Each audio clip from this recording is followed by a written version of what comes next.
3.1 परिचय। पिछले 2 खंडों में शहरी समाजशास्त्र क्या है और शहरी केंद्र, शहरीकरण और शहरी विकास, आपने समाजशास्त्र के क्षेत्र के भीतर शहरी समाजशास्त्र की शुरुआत और विकास के बारे में ज्ञान प्राप्त किया।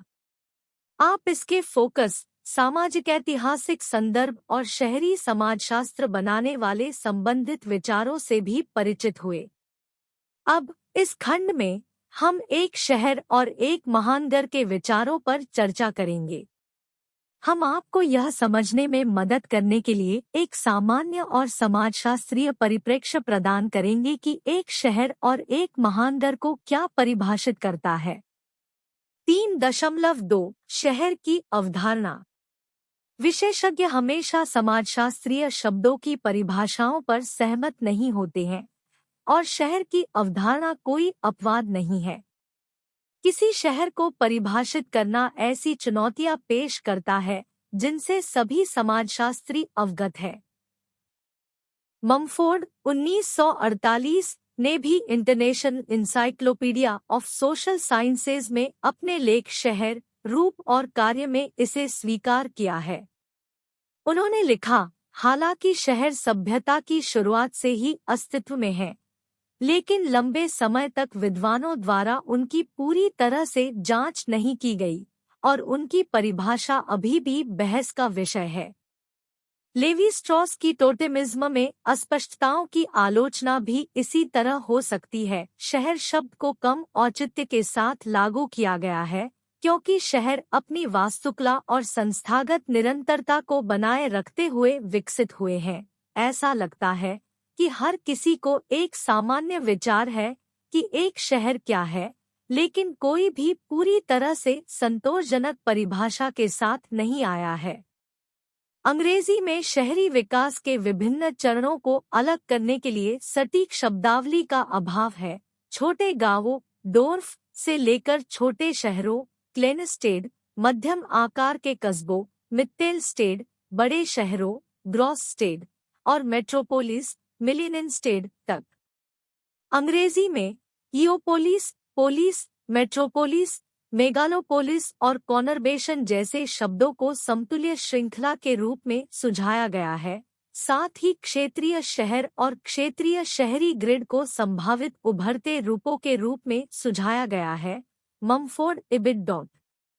कई अन्य समाजशास्त्रीय श्रेणियों की तरह शहर एक अमूर्त है, लेकिन इसके घटक निवासी, भवन, परिवहन प्रणाली, सुविधाएं और इसी तरह विभिन्न प्रकार की मूर्त संस्थाएं हैं।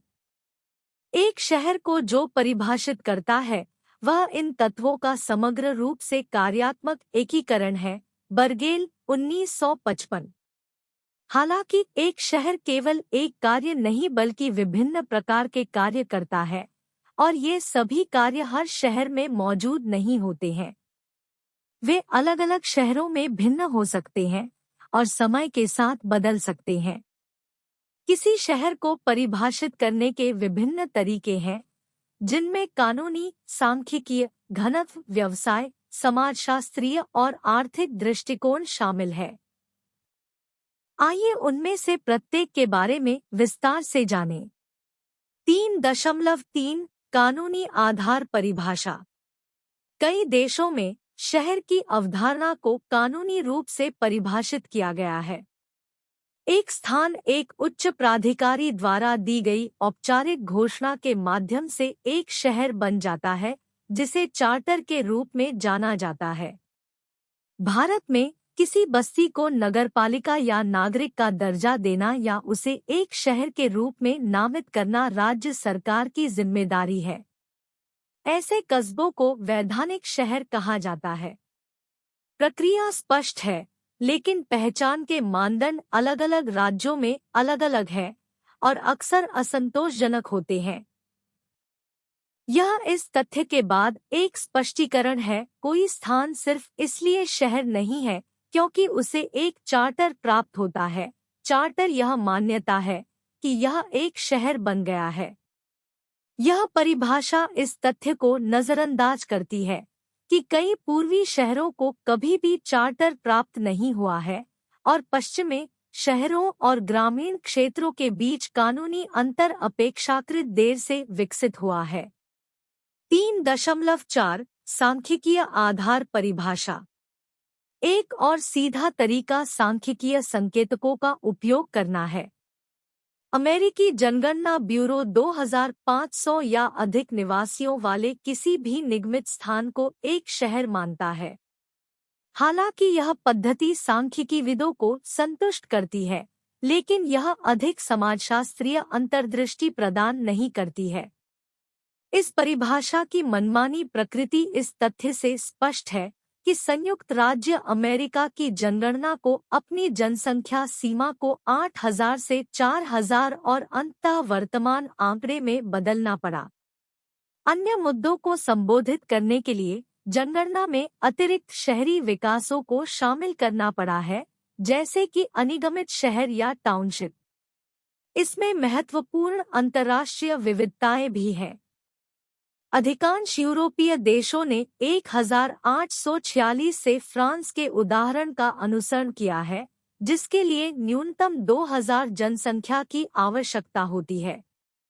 इस आंकड़े को 1887 में अंतर्राष्ट्रीय सांख्यिकी ब्यूरो द्वारा अनुमोदित किया गया था, लेकिन इसे सार्वभौमिक रूप से स्वीकार नहीं किया गया है।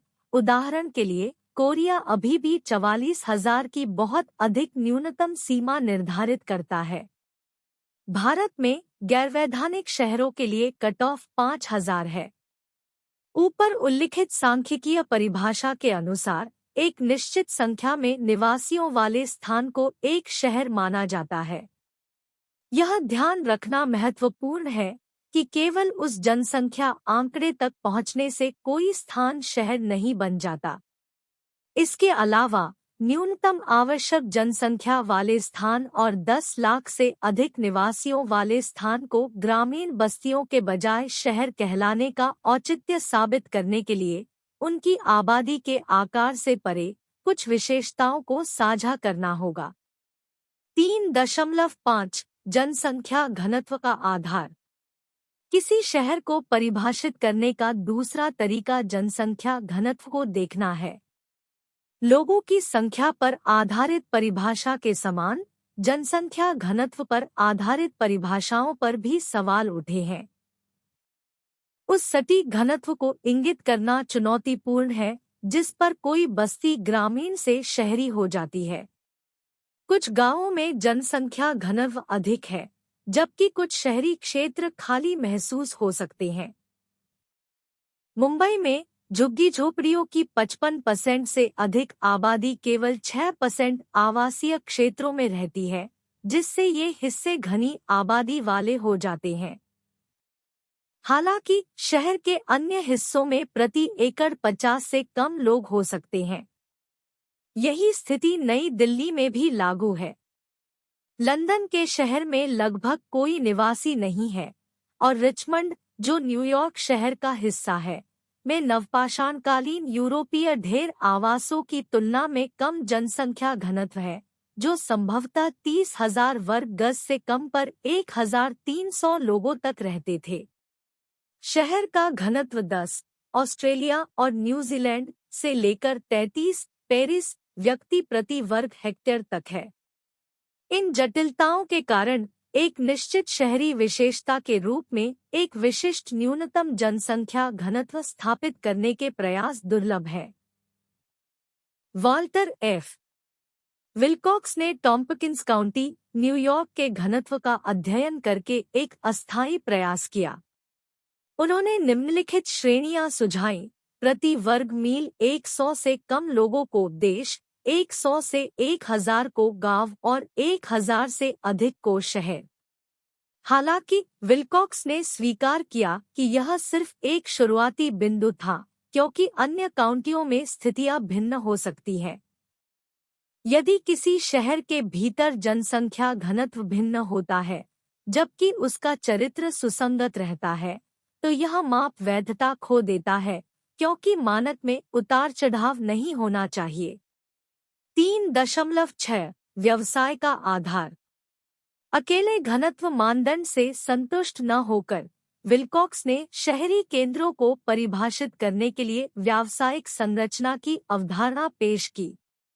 उन्होंने किसी क्षेत्र को केवल तभी ग्रामीण माना जब कृषि संभवतः एकमात्र व्यवसाय हो, जबकि शहर ऐसे स्थान थे जहां कृषि वस्तुतः कोई भूमिका नहीं निभाती। उन्होंने इस बात पर जोर दिया कि देश और शहर के बीच बुनियादी अंतर कृषि और अन्य व्यवसायों के बीच अंतर में निहित है। 3.7 भारतीय जनगणना के अनुसार नगर शहर। भारतीय जनगणना वैधता, जनसंख्या, व्यवसाय और घनत्व पर विचार करके कस्बों और शहरों को परिभाषित करती है। परिभाषा इस प्रकार है: क नगर पालिका, निगम, छावनी बोर्ड या अधिसूचित नगर क्षेत्र समिति आदि वाले सभी स्थान। ख अन्य सभी स्थान निम्नलिखित मानदंडों को पूरा करते हैं। आय न्यूनतम जनसंख्या 5,000। 2 कम से कम 75% पुरुष कामकाजी आबादी गैर कृषि कार्यों में लगी हुई है। नोट: विभिन्न जनगणना अद्यतनों में इस मानदंड की विविधताओं का उपयोग किया गया है, जिसमें सभी कामकाजी आबादी का 75% या वयस्क पुरुष आबादी का 75% शामिल है, और कुछ ने गैर कृषि के बजाय गैर प्राथमिक का उपयोग किया है। 3 प्रति वर्ग किलोमीटर कम से कम 400 व्यक्तियों का जनसंख्या घनत्व। चिंतन एवं कार्य 3.1 स्थानीय नगर पालिका कार्यालय या ग्राम खंड विकास कार्यालय पर जाएं। आप जिस गांव, कस्बे, शहर में रह रहे हैं, उसके कानूनी आधार या सांख्यिकीय आधार के बारे में वहां के एक अधिकारी से साक्षात्कार करें।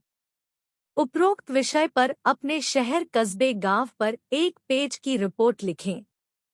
अपने उत्तर की तुलना अपने अध्ययन केंद्र के अन्य शिक्षार्थियों के उत्तर से करें।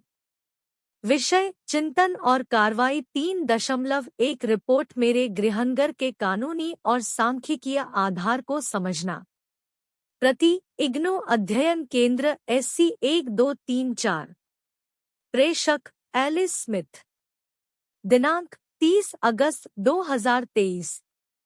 कोर्स: सामाजिक विज्ञान में मास्टर ऑफ आर्ट्स, बास 123।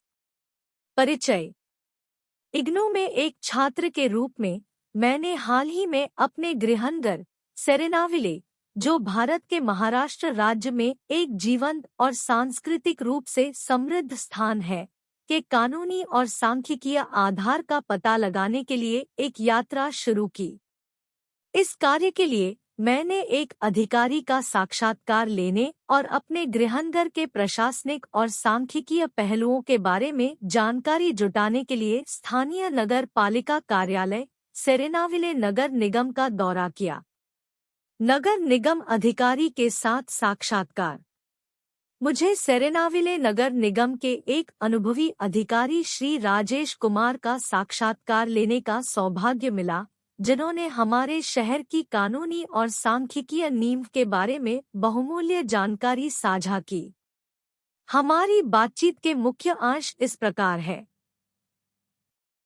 कानूनी आधार: 1990 में सेरेनाविले को आधिकारिक तौर पर नगर पालिका के रूप में नामित किया गया था। यह हमारे शहर के लिए एक संरचित प्रशासनिक ढांचा स्थापित करने में एक महत्वपूर्ण कदम था।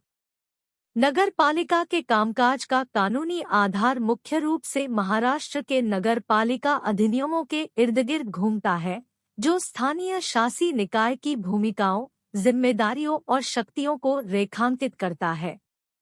श्री कुमार ने बताया कि नगर पालिका शहरी नियोजन, बुनियादी ढांचे के विकास, स्वच्छता, सार्वजनिक स्वास्थ्य और कराधान सहित कई प्रकार के कार्यों के लिए जिम्मेदार है।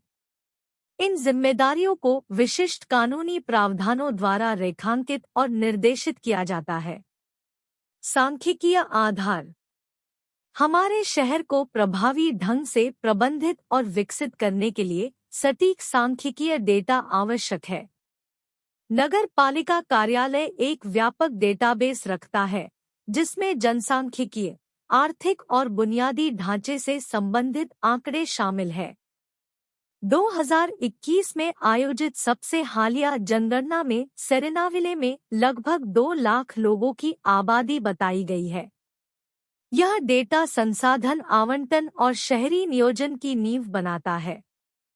हमारे शहर में आय वितरण, शिक्षा स्तर और रोजगार दरों पर सांख्यिकीय जानकारी भी एकत्र की जाती है और निवासियों के जीवन की गुणवत्ता में सुधार लाने के उद्देश्य से नीतियों और कार्यक्रमों को सूचित करने के लिए उनका विश्लेषण किया जाता है। विकास पहल। श्री कुमार ने इस बात पर जोर दिया कि नगर पालिका विभिन्न विकास पहलों में सक्रिय रूप से शामिल रही है। इनमें सड़क निर्माण, अपशिष्ट प्रबंधन और जल आपूर्ति जैसी बुनियादी ढांचा परियोजनाएं शामिल हैं, जो रहने की स्थिति में सुधार के लिए आवश्यक है। सांख्यिकीय डेटा इन पहलों को प्राथमिकता देने में महत्वपूर्ण भूमिका निभाता है। उदाहरण के लिए, बुनियादी सुविधाओं तक अपर्याप्त पहुंच वाले क्षेत्रों की पहचान डेटा विश्लेषण के माध्यम से की जाती है और उसके अनुसार विकास परियोजनाओं की योजना बनाई जाती है। चुनौतियां और भविष्य की संभावनाएं। प्रगति के बावजूद सेरेनाविले को कई चुनौतियों का सामना करना पड़ता है, जैसे तेजी से शहरीकरण, यातायात भीड़ और अपशिष्ट प्रबंधन मुद्दे। श्री कुमार ने इन चुनौतियों से प्रभावी ढंग से निपटने के लिए निरंतर डेटा संग्रह और विश्लेषण की आवश्यकता पर प्रकाश डाला। उन्होंने यह भी उल्लेख किया कि नगर पालिका शहरी जीवन को बेहतर बनाने के लिए प्रौद्योगिकी और डेटा संचालित दृष्टिकोण का लाभ उठाते हुए स्मार्ट सिटी पहल पर सक्रिय रूप से काम कर रही है। यह सूचित निर्णय लेने के लिए नवीनतम सांख्यिकीय जानकारी के साथ अद्यतन रहने के महत्व को प्रदर्शित करता है। अन्य शिक्षार्थियों के साथ तुलना। अपनी रिपोर्ट की व्यापकता सुनिश्चित करने के लिए मैंने अपने निष्कर्षों पर हमारे इग्नू अध्ययन केंद्र में साथी शिक्षार्थियों के साथ चर्चा की। हालांकि कस्बों का कानूनी और सांख्यिकीय आधार अलग-अलग हो सकता है, शासन और डेटा प्रबंधन के मूल तत्व विभिन्न स्थानों पर समान है। कुछ शिक्षार्थियों ने अपने शहरों में समानताएं पाईं, जबकि अन्य ने कानूनी ढांचे और विकास प्राथमिकताओं में भिन्नताएं देखी। निष्कर्ष। अंत में, सेरेनाविले नगर निगम की मेरी यात्रा ने सेरेनाविले की कानूनी और सांख्यिकीय नींव में बहुमूल्य अंतर्दृष्टि प्रदान की। प्रभावी शासन और सतत विकास के लिए कानूनी आधार और सांख्यिकीय डेटा के महत्व को समझना महत्वपूर्ण है। अन्य शिक्षार्थियों के निष्कर्षों के साथ अपने निष्कर्षों की तुलना करके मुझे हमारे देश के भीतर विविध प्रशासनिक परिदृश्यों पर एक व्यापक परिप्रेक्ष्य प्राप्त हुआ है। इस असाइनमेंट ने हमारे स्थानीय समुदायों के साथ सक्रिय जुड़ाव और हमारे गृहनगर को आकार देने वाले तंत्र की गहरी समझ के महत्व को रेखांकित किया है। इसने निर्णय लेने में डेटा की भूमिका पर भी प्रकाश डाला है, जो आधुनिक शासन का एक मूलभूत पहलू है। इग्नू के एक छात्र के रूप में मैं हमारे प्रतिष्ठित विश्वविद्यालय के सिद्धांतों और मूल्यों के अनुरूप सेरेनाविले के विकास और बेहतरी में योगदान देने के लिए इस ज्ञान का उपयोग करने के लिए प्रतिबद्ध हूँ। Alice Smith. नामांकन संख्या 12,34,56,789। पहले उल्लिखित परिभाषा 1981 और 1991 के बीच थोड़ी बदल गई। 1981 और 1991 की जनगणनाओं में शहरी क्षेत्रों को वर्गीकृत करने के मानदंड 1961 और 1971 में इस्तेमाल किए गए मानदंडों की तुलना में थोड़े अलग थे।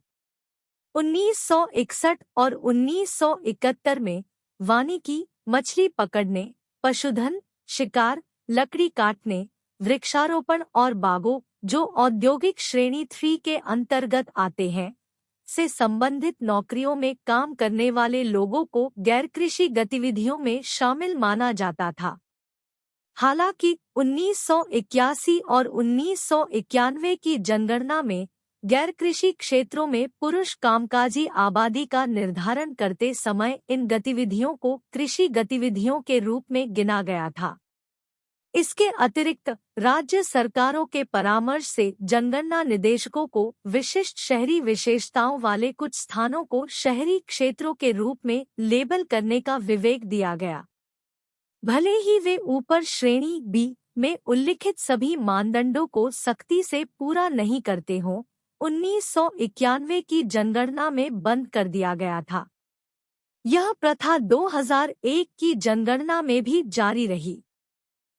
शहर भारतीय जनगणना में 1 लाख या अधिक की आबादी वाले किसी भी शहरी क्षेत्र को एक शहर माना जाता है। बॉक्स 3.1 न्यूयॉर्क शहर। न्यूयॉर्क शहर, जिसे आधिकारिक तौर पर न्यूयॉर्क शहर के रूप में जाना जाता है, संयुक्त राज्य अमेरिका का सबसे बड़ा शहर है और प्रमुख उत्तरी अमेरिकी शहरों में इसका जनसंख्या घनत्व सबसे अधिक है। यह न्यूयॉर्क राज्य में स्थित है और 321 वर्ग मील लगभग 830 वर्ग किलोमीटर के क्षेत्र में 8.1 मिलियन से अधिक लोगों का घर है। यह शहर अंतर्राष्ट्रीय वित्त, फैशन, मनोरंजन और संस्कृति का केंद्र है।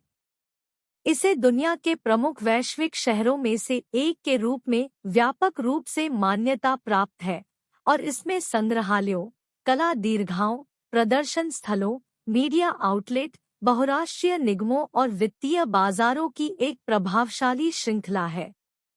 इसके अतिरिक्त यह संयुक्त राष्ट्र के मुख्यालय के रूप में कार्य करता है। न्यूयॉर्क महानगरीय क्षेत्र, जिसमें शहर और उसके आसपास के क्षेत्र शामिल हैं, की आबादी लगभग 22 मिलियन है, जो इसे विश्व स्तर पर सबसे बड़े शहरी क्षेत्रों में से एक बनाती है। न्यूयॉर्क शहर स्वयं 5 नगरों में विभाजित है: ब्रोंक्स, ब्रुकलिन, मैनहट्टन, क्वींस और स्टेटन द्वीप। स्टेटन द्वीप को छोड़कर इनमें से प्रत्येक नगर की आबादी 10 लाख से अधिक है, जिससे स्वतंत्र रूप से विचार करने पर वे अपने आप में पर्याप्त शहर बन जाते हैं। बिग एप्पल के नाम से मशहूर न्यूयॉर्क शहर में बड़ी संख्या में आप्रवासी आते हैं और इसकी 1/3 से अधिक आबादी विदेश में जन्मी है। यह संयुक्त राज्य भर के लोगों को भी आकर्षित करता है, जो इसकी समृद्ध संस्कृति, जीवंत वातावरण, महानगरीय जीवन शैली और आर्थिक अवसरों की तलाश करते हैं।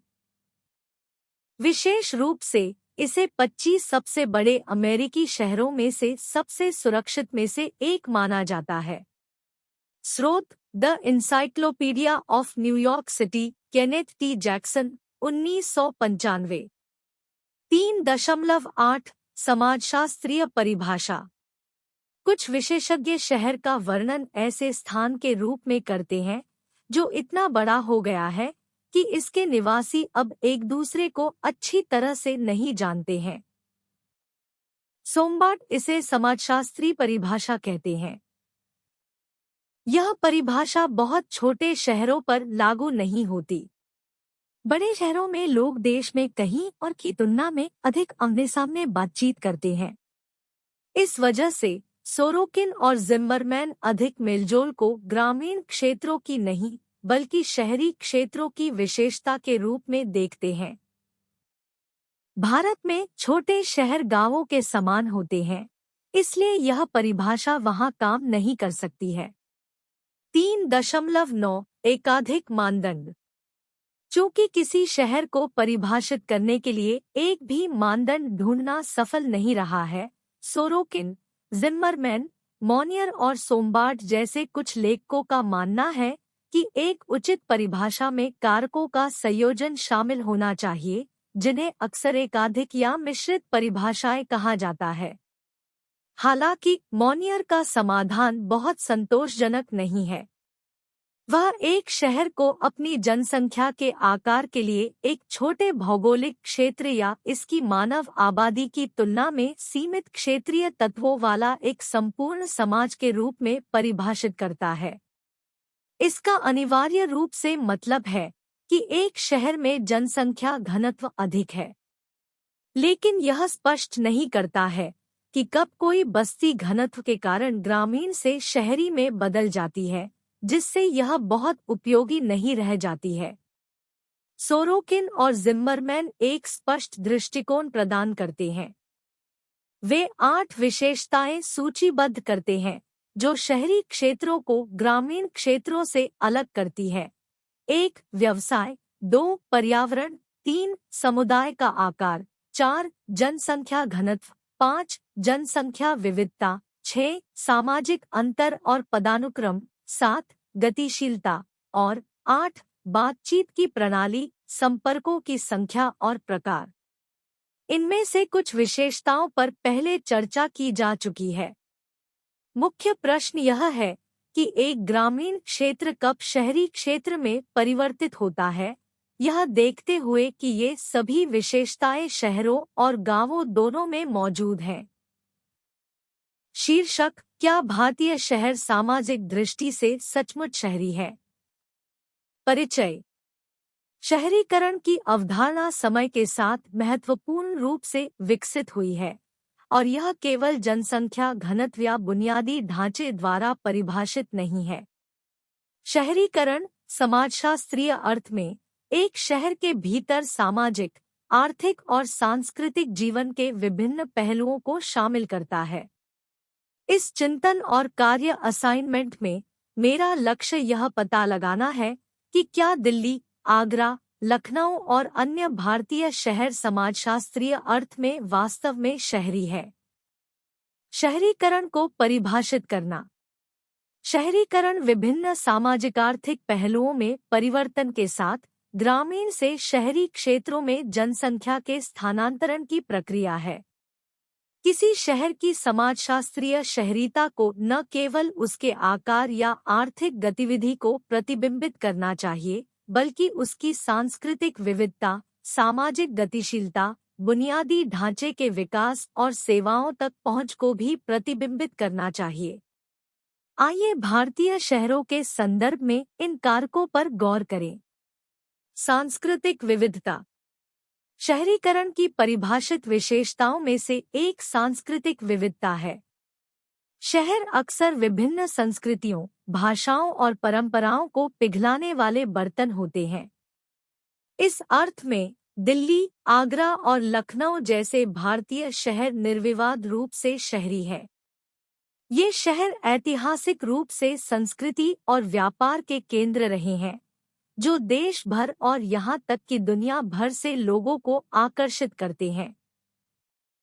उदाहरण के लिए, दिल्ली असंख्य संस्कृतियों और भाषाओं का घर है, जो भारत की समृद्ध विविधता को दर्शाती है। सामाजिक गतिशीलता। सामाजिक शहरीता की विशेषता सामाजिक गतिशीलता भी होनी चाहिए, जिसका अर्थ है कि शहर व्यक्तियों को अपनी सामाजिक और आर्थिक स्थिति में सुधार करने के अवसर प्रदान करते हैं। भारतीय शहर वास्तव में ग्रामीण क्षेत्रों की तुलना में विभिन्न शैक्षणिक संस्थान, नौकरी के अवसर और बेहतर स्वास्थ्य सुविधाएं प्रदान करते हैं। हालांकि इन अवसरों तक पहुंच में महत्वपूर्ण असमानताएं हैं। शहरी अमीर और गरीब के बीच की खाई व्यापक बनी हुई है और यह असमानता सच्चे समाजशास्त्रीय शहरीकरण में बाधा बन सकती है। बुनियादी ढांचे का विकास। बुनियादी ढांचे का विकास किसी शहर की सामाजिक शहरीता को निर्धारित करने में महत्वपूर्ण भूमिका निभाता है। बुनियादी ढांचे में परिवहन, आवास, स्वच्छता और सार्वजनिक स्थान शामिल है। हालांकि भारतीय शहरों ने बुनियादी ढांचे के विकास में पर्याप्त प्रगति की है, लेकिन अभी भी महत्वपूर्ण चुनौतियां हैं। उदाहरण के लिए, दिल्ली यातायात की भीड़, अपर्याप्त सार्वजनिक परिवहन और आवास की कमी के मुद्दों का सामना करती है। ये चुनौतियां शहरी संदर्भ में जीवन की गुणवत्ता और सामाजिक सामंजस्य को बाधित कर सकती हैं। सेवाओं तक पहुंच। स्वास्थ्य देखभाल, शिक्षा और स्वच्छ पानी जैसी आवश्यक सेवाओं तक पहुंच शहरीकरण का एक बुनियादी पहलू है। हालांकि भारतीय शहर आम तौर पर ग्रामीण क्षेत्रों की तुलना में इन सेवाओं तक बेहतर पहुंच प्रदान करते हैं, लेकिन शहरों के भीतर ही असमानताएं हैं।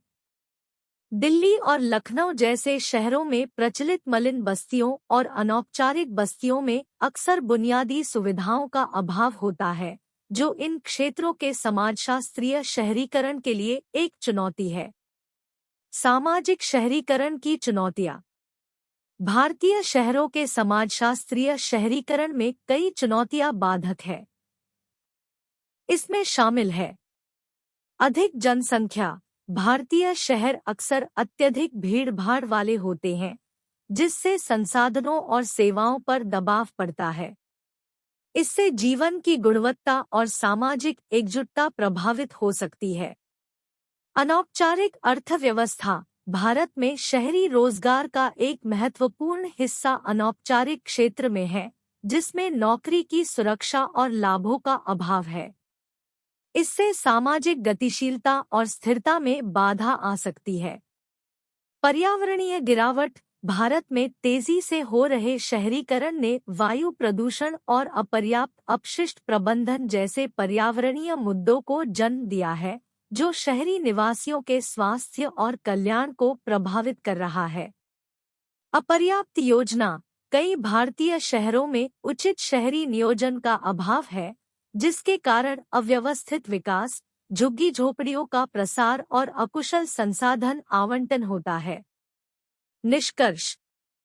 निष्कर्षतः दिल्ली, आगरा, लखनऊ और अन्य जैसे भारतीय शहर अपनी सांस्कृतिक विविधता, सामाजिक गतिशीलता के अवसरों और बुनियादी ढांचे के विकास को देखते हुए समाजशास्त्रीय अर्थ में निस्संदेह शहरी है। हालांकि उन्हें महत्वपूर्ण चुनौतियों का भी सामना करना पड़ता है, जो सच्चे समाजशास्त्रीय शहरीकरण में बाधा डाल सकती है।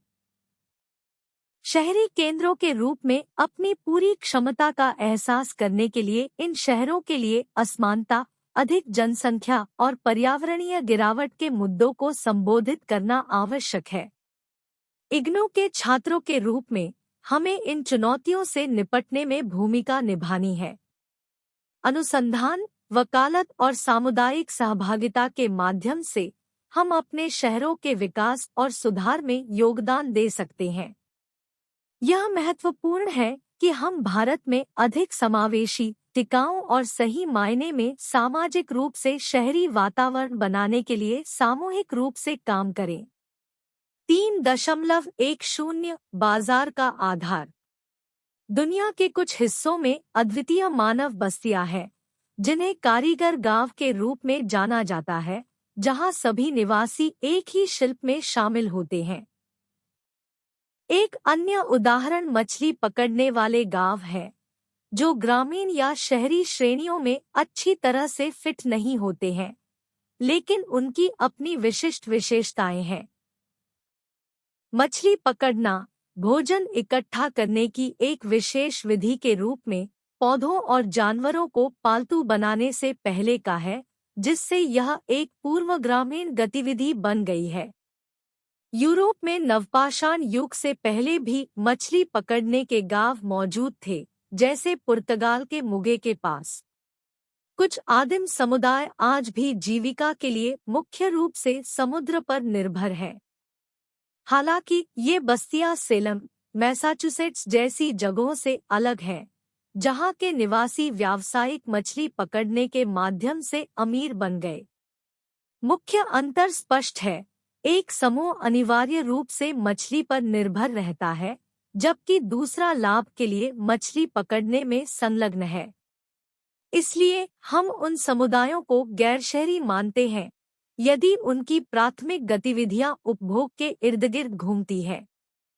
इसके विपरीत बाजार की ओर उन्मुख गतिविधियों वाली बस्तियों को शहरी माना जाता है, क्योंकि बाजार गैरकृषि गतिविधियों का एक मूलभूत पहलू है। वस्तुओं और सेवाओं के व्यवस्थित आदान प्रदान के बिना शहरी निवासी भूखे रह जाएंगे। मार्क्स ने उत्पादन के विभिन्न तरीकों में शहर और समाज के बीच अलग-अलग संबंधों पर प्रकाश डाला। साउथहॉल 1998 शहर और समाज के बीच इस विकसित होते रिश्ते को शहर और शहरी मानव विज्ञान दोनों के अध्ययन के आधार के रूप में उपयोग करता है। शहरी को परिभाषित करने का प्रयास जटिल तनातनी को जन्म दे सकता है। प्लॉटनिकोव 1985। शहरी जीवन की एकता उसके भीतर व्यापक मानवीय अनुभव में निहित है, जो पूर्वशहरी इतिहास के विशाल विस्तार से शुरू होती है और रहस्यमय उत्तर शहरी युग तक समाप्त होती है। समग्र इकाइयों के रूप में शहरों की शायद ही कभी जांच की गई है, इसलिए उनकी एकता की प्रकृति काफी हद तक अज्ञात बनी हुई है। शहर के प्रति साउथहॉल का दृष्टिकोण एकाग्रता की अवधारणा के इर्दगिर्द घूमता है, जिसमें न केवल जनसंख्या घनत्व बल्कि गहरे सामाजिक, सांस्कृतिक और सामाजिक-आर्थिक निहितार्थ भी शामिल है, जो और भी अधिक केंद्रित है। उन्होंने पहले भूमिका संबंधों के आधार पर एकाग्रता को परिभाषित किया था, जो कि कच्ची जनसंख्या के आंकड़ों की तुलना में शहरों में अधिक तीव्रता से केंद्रित है। हालांकि यह एकाग्रता रिश्तेदारी, धर्म, राजनीति, आर्थिक उत्पादन और मनोरंजक उपभोग जैसे भूमिका संबंधों के विभिन्न क्षेत्रों में भिन्न होती है। बाद के दो डोमेन सबसे अधिक एकाग्रता प्रदर्शित करते हैं। सामाजिक संबंधों की एकाग्रता शहरों द्वारा पूरे समय और स्थान में साझा की जाने वाली मुख्य विशेषता है। इस संदर्भ में शहरों का अध्ययन करने का उद्देश्य यह समझना है कि समय और स्थान के साथ इन सांद्रता और शेष समाज के बीच संबंध कैसे बदल गया है, जो शहरी सांद्रता, उत्पादन और समग्र सामाजिक संगठन में बदलाव को दर्शाता है। अंत में मैं आरी डिकिंसन 1951 का हवाला देना चाहूँगा, जिन्होंने एक शहर के कई पहलुओं को समझाया। सबसे पहले, एक शहर एक संस्थागत केंद्र के रूप में कार्य करता है, जो उस समाज का प्रतिनिधित्व करता है जिसका वह हिस्सा है। इसमें धार्मिक, सांस्कृतिक, सामाजिक, राजनीतिक और प्रशासनिक संस्थान है। दूसरे, यह उत्पादन का केंद्र है, जिसमें कृषि और उद्योग दोनों शामिल हैं, जिनमें बाद वाला आमतौर पर अधिक प्रमुख है। तीसरा, यह वाणिज्य और परिवहन के केंद्र के रूप में कार्य करता है। चौथा, एक शहर शासकों, अमीरों और सेवानिवृत्त लोगों के लिए एक सुखद निवास प्रदान करता है, जहां वे अपने समाज के संस्थानों द्वारा प्रदान की जाने वाली सभ्य जीवन की सुविधाओं का आनंद ले सकते हैं। पांचवां, यह उन लोगों का घर है जो इसके भीतर काम करते हैं। 3.10 महानगर की अवधारणा। शब्द मेट्रोपोलिस ग्रीक से आया है और यह दो भागों से बना है। मीटर का अर्थ है माँ और पोलिस का अर्थ है शहर। तो अंग्रेजी में आप एक महानगर को मातृ शहर के रूप में सोच सकते हैं। लुईस मम्फोर्ड ने यूरोप के शहरों को उनके तकनीकी विकास के स्तर के आधार पर वर्गीकृत किया। इन श्रेणियों में इयोपोलिस, पोलिस, मेट्रोपोलिस, मेगालोपोलिस, टायरानोपोलिस और नेक्रोपोलिस शामिल है। प्राचीन समय में महानगर शब्द का उपयोग एक विशिष्ट प्रकार के शहर का वर्णन करने के लिए किया जाता था। एक साम्राज्य, राज्य या राज्य की राजधानी और वे स्थान जहां से दुनिया का एक महत्वपूर्ण हिस्सा या कम से कम एक प्रमुख क्षेत्र पर शासन किया जाता था। इसलिए एक महानगर को एक प्रांतीय शहर से अधिक महत्वपूर्ण माना जाता था। आधुनिक समय में कई प्रमुख शहरों को महानगर के रूप में देखा जाना पसंद है, भले ही वे सरकार के मुख्यालय न हो। यह संयुक्त राज्य अमेरिका में विशेष रूप से सच है, जहां राज्यों की राजधानियां अक्सर बहुत बड़े शहर नहीं होती है। दूसरी ओर, अधिकांश अमेरिकी राज्यों में कम से कम एक बड़ा शहर है जो राजधानी नहीं है। इसके अलावा अमेरिका में किसी प्रमुख शहर के आसपास के क्षेत्र की आबादी आमतौर पर शहर की आबादी से कहीं अधिक होती है। इन दोनों आबादी को आम तौर पर संयुक्त किया जाता है और बड़े महानगरीय क्षेत्र की आबादी के रूप में रिपोर्ट किया जाता है। यदि हम प्राचीन परंपरा पर कायम रहें, तो किसी भी राज्य की राजधानी अभी भी महानगर की उपाधि की हकदार है, भले ही वह राज्य का सांस्कृतिक या व्यावसायिक केंद्र न हो। इसलिए आधुनिक उपयोग में एक महानगर अक्सर एक ऐसे स्थान को संदर्भित करता है जो राजनीतिक, सांस्कृतिक या आर्थिक केंद्र के रूप में कार्य करता है, हालांकि जरूरी नहीं कि तीनों एक साथ हों। भारतीय जनगणना के अनुसार 10 लाख से अधिक जनसंख्या वाले शहर को महानगर माना जाता है। 2001 की जनगणना के अनुसार 35 मिलियन से अधिक शहर हैं, जिनकी कुल आबादी 107.88 मिलियन है, जो देश की कुल शहरी आबादी का 37.8% है। महानगरीय शहरों की पहचान करते समय जनगणना केवल केंद्रीय नगर निगम ही नहीं, बल्कि पूरे शहरी क्षेत्र की जनसंख्या पर विचार करती है। परिणामस्वरूप अधिकांश मिलियन से अधिक महानगर कई नगर पालिकाओं से बने होते हैं, जिनके केंद्र में एक बड़ा शहर और बाहरी इलाके में छोटे शहरी क्षेत्र होते हैं। भारत में सबसे छोटा महानगर राजकोट है, जिसकी आबादी 1,002,106 है, जबकि सबसे बड़ा महानगर ग्रेटर मुंबई है, जिसकी आबादी 16,368,084 है। ग्रेटर मुंबई राजकोट से 16 गुना बड़ा है। भारतीय जनगणना जनसंख्या के आधार पर इन महानगरों को 4 श्रेणियों में विभाजित करती है। 1,000,000,001 999 999, 2,000,000,004 999 999, 5,000,000,009 999 999, 10,000,000,000 और उससे अधिक। यह ध्यान देने योग्य है कि यह JNNURM जवाहरलाल नेहरू राष्ट्रीय शहरी नवीकरण मिशन नामक केंद्र सरकार के कार्यक्रम का हिस्सा है, जो सभी महानगरीय शहरों और अन्य को कवर करता है। दूसरी ओर मेगा सिटी कार्यक्रम भारत के निम्नलिखित 6 मेगा शहरों पर ध्यान केंद्रित करता है, जिनमें से प्रत्येक की आबादी 2001 में 50 लाख से अधिक थी: ग्रेटर मुंबई, कोलकाता, दिल्ली, चेन्नई, बैंगलोर और हैदराबाद।